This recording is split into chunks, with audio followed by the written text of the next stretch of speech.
السلام علیکم ورحمۃ اللہ وبرکاتہ۔ معزز خواتین و حضرات، حضور سرور کائنات صلی اللہ علیہ وسلم کے فرامین کا ایک مقدس مجموعہ مشکات المصابیح کتاب الصلاۃ باب ہے قربانی کے حوالے سے۔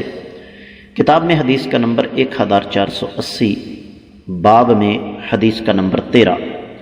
وعن البراء بن عازب ان رسول اللہ صلی اللہ علیہ وسلم سئل ما يتقى من الضحايا فاشار بيده فقال اربع: الارجاء البين ضلعها، والعوراء البين عورها، والمريضة البين مرضها، والعجفاء التي لا تنقي۔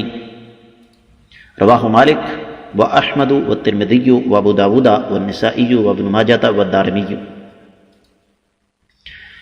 معزز خواتین و حضرات، حدیث مبارکہ اللہ تعالیٰ کی توفیق سے تمام تر شکوک و شبہات سے بالا تر اور سند کے اعتبار سے بالکل درست ہے۔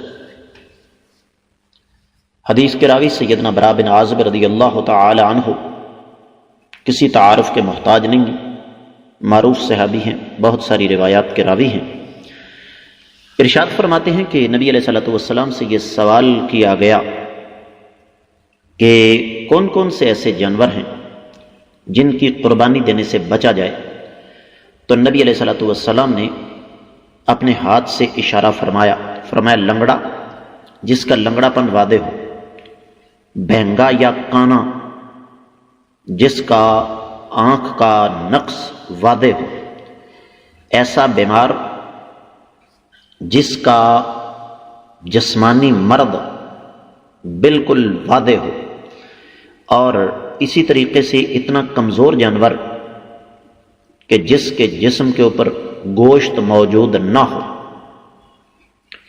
اب یہ حدیث مبارکہ صرف اکیلی حدیث نہیں، اس کے ساتھ اور بہت ساری احادیث ہیں۔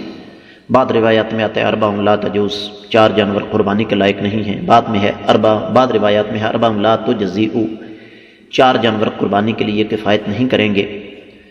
تو حاصل کلام اس روایت سے ہمیں جو ملتا ہے، ویسے تو اہل علم نے بڑی لمبی چوڑی بات کی ہے کہ یہ جو 4 عیوب ہیں یہ واضح ہونے چاہیے۔